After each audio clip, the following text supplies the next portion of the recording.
Well, SPID is a theatre group that rehearse and perform in nearby estates. The members there, they know the tower, they know the residents, some of them extremely well. Last Sunday, they performed their show iAm 4.0 as part of a fundraiser for those affected. Well, I'm joined now by the SPID founder, Helena Thompson, Mel Cook, theatre director, and Will Hearle, one of the actors in the company. Welcome, all of you. Thanks for having us. So first of all, Helena, tell me a little bit about SPID. I mean, you founded it. Why? SPID stands for Social, Political, Innovative, Direct.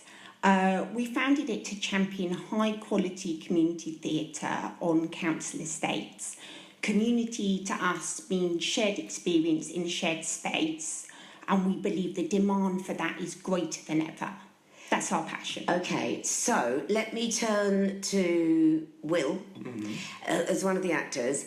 And I said when you came in, when I was an actress, I started in community theatre. It was the most challenging work I think I'd ever done in the theatre, because you're not given all the luxuries of a pros arch and dressing rooms and theatre, and you've got to really earn your audience, haven't you? Yeah, very much so. But I think that's sort of the charm of it. Is you've really got to push yourself at every moment to keep eyes on you and really work. So how do you do that? Where do you perform? Who are you performing to? And how do you get everybody's attention?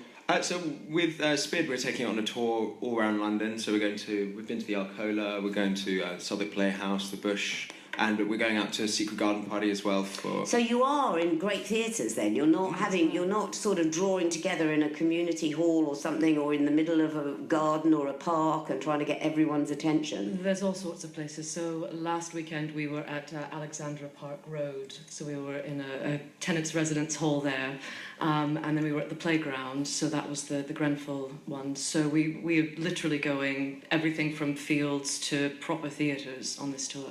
And the production, the one that you're performing at the moment, what is, without giving too much away, what is it based on, and how do you get to the performance level? Does everyone have an input, or do you start with a script? How does it work? So this very much came about from a conversation that Helena and I had about 4 years ago about the nature of community in the digital age and the human cost. And so from that, we then got a group of devisers together in a room and effectively came up with a game mechanic, which then allows the audience to very much be active participants in playing this piece. So there's various endings to the piece depending on how they engage and what choices they make. And what is it for all age groups then? Is it for everyone in the community, or is it for kids? Or? Yes, it's definitely not a kids show. I mean, kids do enjoy it, but the issues that it raises and the kind of philosophical questions are not geared at children. And is it Arts Council funded, or are you self-funding? We're funded from a number of different sources. So Arts Council is one of them. Well done. Yeah. Must have taken you years filling those forms. I know, we get funding from all over. And just to talk a bit about the community aspect of the show, because that's mainly what is funded and also what's so special to us. The brilliance of SPID's work is that we're never on stage. We're always interactive. It's always participatory. There's always the chance to bring everybody together, rich and poor and old and young and black and white. So this tour, where we've got a number of estates, Kensal Estate this Saturday, Alexandra Park Estate. And when you're in the estate, where are you performing then? Generally community rooms, which are known as TRAs, Residents Association halls, community spaces. Our own space, SPID, the space where we're performing this Saturday, is a typical community hall on a council estate, and that's our connection to Grenfell and to other local estates. We have this particular landlord that we share with those guys, and that's why we thought we would tie this tour up with what's going on at the moment. So Grenfell, I'm sure there are residents of Grenfell who have seen your productions, is that right? Yes. And so this story is close to all of us here. It's close to, certainly this radio station, but all of us here in London, and particularly to you, because you know a lot more of that area than I certainly do, and the people involved, which I don't want you to have to go through all that again, but when we had an author in earlier on, Shirley Hughes, who lives very close by, and she said that the smoke was the first thing that alarmed her. Mind you, it did me, and I live right in the centre of London. So what was the first thing when did you hear about it, basically? Well, I work in theatre, so I'm always up till very, very late. So I actually was watching it on the BBC as it was happening. I mean, I was one of those that was up at 2 a.m. going, oh my God, what can we do? Yeah, we were aware of it because we suffer from persistent leaks and shortings of our own electrics because we're in a space managed by the same organisation called KCTMO, and when we phoned them to report the latest leak, which they tend not to come out and deal with, they told us why they were so busy. Obviously, the fire raged for over 24 hours. We were affected in other ways because the young people who come to Kensal House live very close to the people on Grenfell. They would talk to us for days afterwards about the fact that their friends were missing. One of the campaigns we have is to make sure that the actual statistics on those deaths are delivered honestly, that people admit that if there's somebody who you thought was in their flat at 12 o'clock on Tuesday and you can't find them, they're probably dead, because saying that they're missing is not helpful to these people who are trying to grieve and mourn. So yeah, just affected in a lot of different ways. That's a big responsibility for you going into that as well, isn't it? Because we talk about theatre as therapy and what the power of theatre for politics and getting statements and politics over for a start. And in this instance, it is, I don't know, it must be a great leveller. I don't know what that must have been like for you going back into that area. What was it like? For me, it was very harrowing, and I had to try very hard not to cry all the time when I spoke about it. And I thought, okay, what good can we get from this? Because SPID has long championed a positive response to life on social housing. We're always trying to say, look, life is hard here, but there are great things. And so I came up with these 3 things. One of them was getting the death toll right, because people need dignity. The second one was saying, okay, look everyone, social housing must be valued, it must be invested in, it must be maintained. Let's make sure that this site, the Grenfell site, is not sold off for profit like a lot of social housing is. We're aware of this from our touring around social housing. It's being secretly sold off. So let's turn the spotlight on this issue, get some good, stop that happening. And then the third one, let's look at what's going on with these landlords and why they're not listening to the people who pay them, why they're serving themselves. Let's empower the people who live and work there.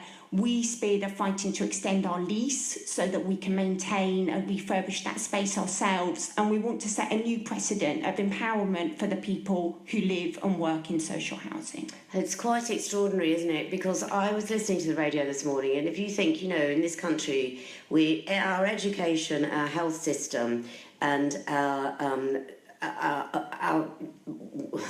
where people live, there are the 3 things that we should be so proud of.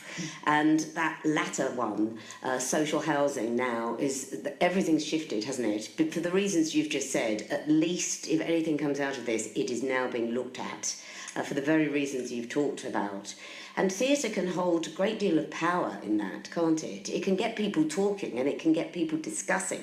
After your productions, do people have the opportunity to talk? Very much so. I mean, the entire thing is built in such a way that it leaves the audience with some very big moral questionings about the value of human life and about what you place value in and what you're willing to sacrifice, in a sense, for your own greed. So it's sort of horribly apropos at the moment.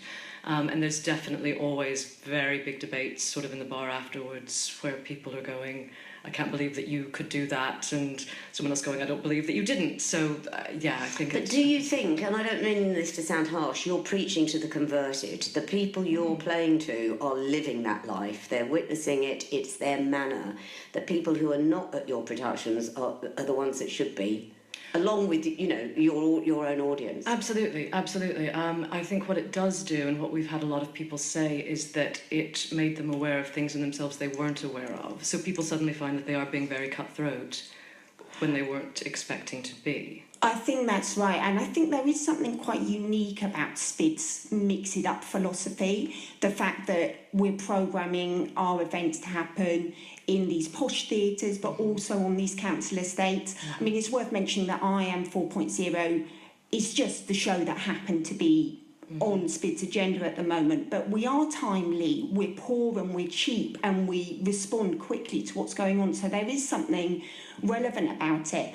The way we bring these different audiences together, you know, the wealthy people who can pay for their tickets and the social housing council estate residents who can come for free, is good. It's community building, and it means that people really raise the bar, they get to know each other, they discuss the issues. So yeah, I think that's an achievement of the show. Will, and long may it continue as well, if the Arts Council are listening. Will, can I just ask, how do you join the company? So do you go through the usual audition process that is agony? Were you offered? I doubt it. Did you have to prove your acting talent? Yeah, I did. I mean, I wouldn't say the audition process was sort of the average one, because it's because the nature of the piece is there's an element of like devising and working together as a team. So in the audition process, it wasn't sort of learn a monologue, stand there and say your lines. It was all about playing and creating your own games and sort of improvising, because there's a lot of improvising that goes on with the show. But yeah, I mean, I think I had to try and show that I was talented. And I think it's really interesting because just years ago when I did community theatre, you cannot rely on anything, because, you know, usually the theatre is you see them like a cast member. The audience is good tonight, it's bad tonight, it's slow tonight, it's ahead of us tonight. Your audiences are not as one, are they? They're going to be so different all the time. Massively. And they're divided into teams. When they first come in, they're given a series of moral questions and divided into 3 teams. So how they interact is very much a main component of what the actual story is. And do you think there is the audience reaction since Grenfell on the estates has changed? Do you think there's a different feeling, a different atmosphere when you go out there now? It's interesting a little bit in that before, I think they were, not to give any spoilers, but I think the audiences were much more willing to do whatever they had to in order to win. And since Grenfell this time round, they've been much more anti-establishment and voicing their protest at the things that they would have to do in order to win, which I think is extremely interesting. You're nodding. Yeah, I'm really pleased with that aspect of the show. I mean, for someone like Will, it's a great challenge. We hire people like Will because he has community values. He's a great guy. He gets on with everybody, and he knows that whatever comes up, he can deal with it, right?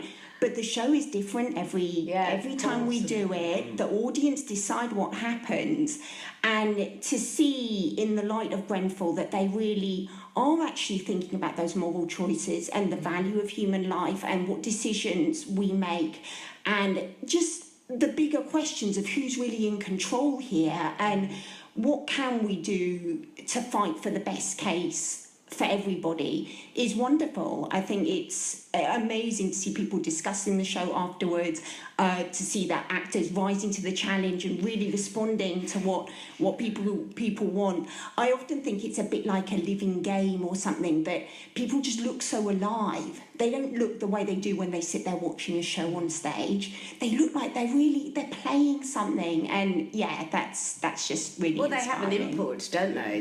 Very much so. Right, let me just give the details out, because you will get an opportunity to see this, because they are going to be performing. This is SPID, and the production is iAm 4.0.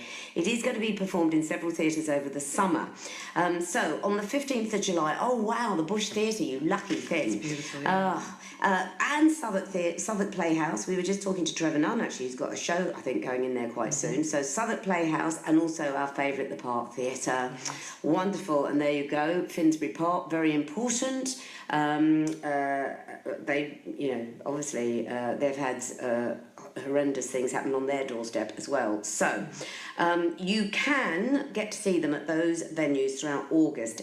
Best thing you can do is go to their website, which is spidtheatre.com, spidtheatre.com, and you can catch them at the Bush, Southwark Playhouse, or the Park Theatre. Or the secret garden party if you happen to be Where there. is that? Is it so secret you're not going to tell me? Where is A it? secret garden party, it's a festival that happens weekend after next. Yes, up in Cambridgeshire. Yeah. Oh, is it? It's the last one ever. It's the And is that- last one. The last one, all different. My producers just said in my ear, it's brilliant as well. Are they all different productions going on up there? Or It's a just- big music festival, and Wow. arts festival, and theatre festival. It's sort of one of those wilderness latitude-y summer festival type things. And is that going to be at the end of your tour, or? No, that's weekend after next. Oh, how nice! So yeah, we'll be How doing at 3 nice. p.m. every day at Secret Garden Party. In our wellies, I think. Oh, yeah.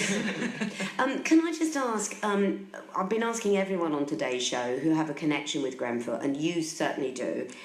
I was listening to an architect who'd played a big role in the tower, in the design of the tower, talking on the radio this morning, who was saying that he believes it should be brought down and there should be a wonderful garden, a memorial garden there for people to be able to sit and think. What do you think should go there? I think that's a lovely idea, but then you'd have to find an equal footprint to build social housing so those people had a home in that space. So if an alternative site could be found, that would be a lovely idea. Don't know if that exists in London. I agree. The pledge to replace and invest in social housing is the most important thing. I think SPID did a Grenfell Matters event last weekend where we raised £1,700 for survivors. The next iAm 4.0 show we've got is at Kensal House Estate on Saturday, and we're taking donations for that. A lot of our shows are free. We take donations and they go to Grenfell survivors. If people want to find out about that, they can email production@spidtheatre.com. But yes, I think the pledge to replace and invest in social housing is the most important thing.